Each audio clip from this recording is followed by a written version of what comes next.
Anyway, towards the end of the fight, there must have been like what 30 seconds left in the first round. And Eric Anders just for some reason throws a knee to Darren Stewart, who has his hands on the floor, or one Clearly, hand on the floor, clearly downed. clearly downed. And to be fair, it wasn't like the Aljamain Yan fight, where it lands flush on the kneecap to the temple. It wasn't Mhm. that necessarily. I would say this was more like thigh to maybe shoulder. I don't know. He defended it a little bit, but still, like rules are rules, and Eric Anders broke the rules and deserved the no contest. Yeah, I'm glad they went with a no contest in that situation rather than a disqualification because I feel like whenever you know it can be up to interpretation whether it was accidental or on purpose. You should probably err on the side of benefit of the doubt because if you start going, oh, like you have to make a decision one way or the other, right? It's either accidental is a DQ or an accidental is a no contest. And I like the fact that if you can convince yourself it's accidental, go with the no contest, right? I'm not a big fan of making rules with things like with intentions in them. So I don't know. We don't know whether it was accidental or non-accidental, and that line is always blurry. Like, is it accidental because you forgot, or is it accidental because you weren't properly trained? And then you know what I mean. Like, one deserves to be punished, one does not. Like, is Greg Hardy's knee to the head any different than what happened last Yeah, night? he ended up Yeah, losing. which He ended one? up losing, right, because of his knee. Sorry, go ahead, Jeremy. I was gonna ask David, which one do you feel needs to be punished? The one where you forgot or the one where you weren't trained? I think if you're gonna punish any, punish both of them. Punish both of Oh, them and punish the action of kneeing a downed opponent. I don't care whether you meant to do it or whether you forgot or whether he just put his hand there. Like I'm sorry, like that's the rules. Like if you knee a downed opponent, you get disqualified. But then again, I know there's a deeper conversation of whether we should even have that rule in the first place. I don't know if I'm educated enough on it to have a good opinion, but what I would say is that as long as the rule exists, then yeah, we should follow it. Yeah. But yeah, I know that some people say, pride rules, you can throw kicks. Some people love soccer kicks.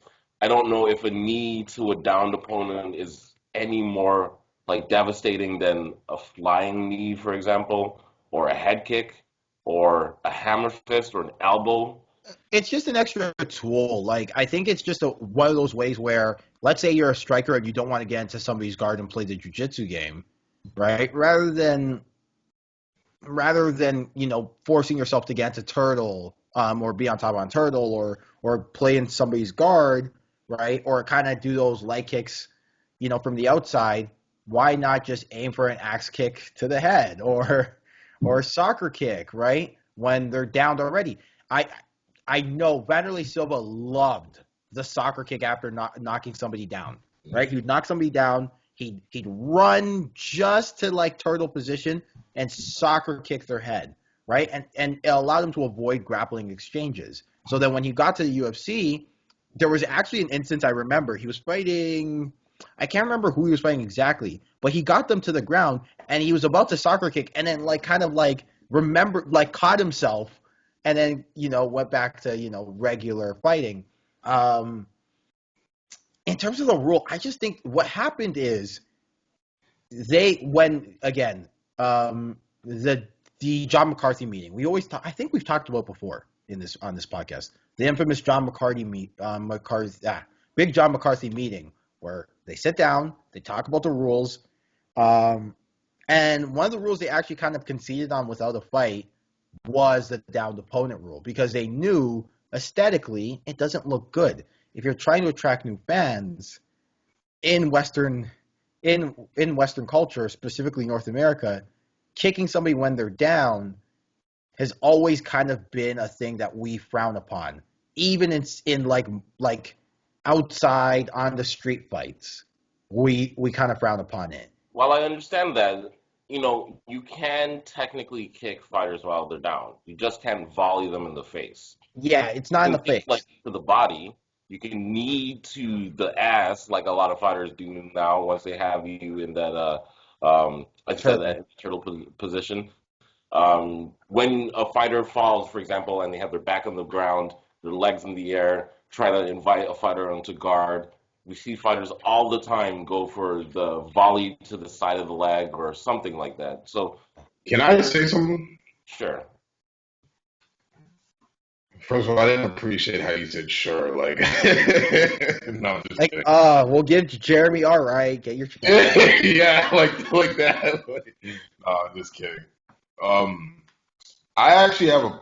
I actually like don't even really agree with the whole rule of you can't knee somebody when they're down.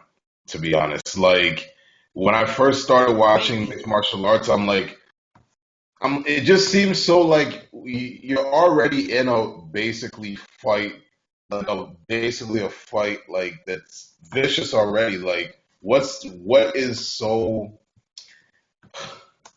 like? Because I want to say without sounding like all like Gladiator mindset. I not get like it. oh gladiator mindset, but like you're already in a fight. Like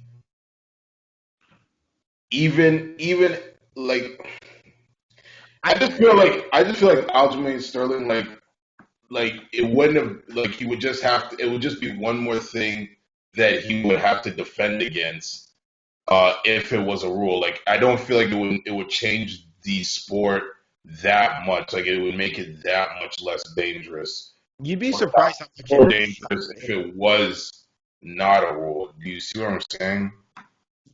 I see it, but like you'd be surprised how much it actually did change Pride in the favor of striking, right? Because you don't necessarily have to play the jujitsu game if you can just kick somebody in the head You know, once you that might down. be it too. That might be it too. Yeah, because like when I'm training myself, I'm like, man, why can't I just backflip onto your head or something like to end this? Like, I don't want to go down there. So that could be it too. That could be like my reluctance to like, For the record, it's not that easy, and there are defenses for it. Like you know what I'm right. saying, But I'm but exactly, and I'm saying so like if there's a defense for it, that's why I say like why not just negate the rule? But maybe I'll go and do some historical research on Pride and it's all just that. But I never really saw like like it's already a fighting sport. Like why is it? I just never really saw why it was such a no big look.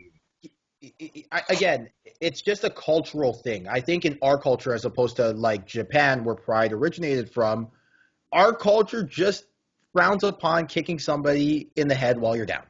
We just do. And as a result, when they were making these rules, the unified rules in the UFC, they kind of just gave up on trying to add downed opponent strikes to the head, right? Like knee, like kicking strikes to the head. I remember it being a fight for punching. Apparently, like that was the talk. Like you couldn't hit somebody at all while you were down, and then John McCarthy fought tooth and nail for that, but then kind of conceded on kicking. Um, well, so kicks and full out stomps. I feel like that makes sense. But like a knee when you're down, I feel like that might No, not. man. I would definitely not want to be kneed in the head when I'm down. I'll tell you that much. I feel like you'd have to protect yourself. look again. There's defenses for all of it. There's defenses for kicks. There's literally a defense I like using that I wish people would try to kick me more because I like it. It's like you weave under and you get the back from there. But it's yeah, it's just kind of the way our culture is, unfortunately. Well, fortunately or unfortunately, depending on who you are. And you know, when you're trying to market, again, this is a sport where that we're doing for entertainment. This is not like, this a blood sport. Like when you're trying to market to people, you kind of have to concede some things. It's half the reason why we don't have the downward elbow, right? We we have to concede, and unfortunately, this is kind of the way it goes until our culture educates itself a little bit, and we kind of move on from kind of that idea.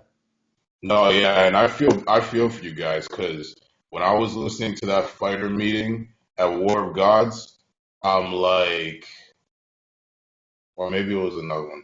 I don't know. When I was listening to that Fight Me or Warp guys, they listed like 50 different things that you couldn't do. I'm like, God damn! So what can you do? Like freaking play patty cake? So Yeah. it's Hey, yeah, no. It's like when you play football, just go out there, hit somebody, take them to the ground, boom. That is not true. There are tons of rules in football, Jeremy, and you know I it. know, but you kind of it's slick. You can get away with it. It's like slick. Like you kind of drop your head to the ground and then you just kind of quickly raise it up. No, it's my shoulder, it's my shoulder.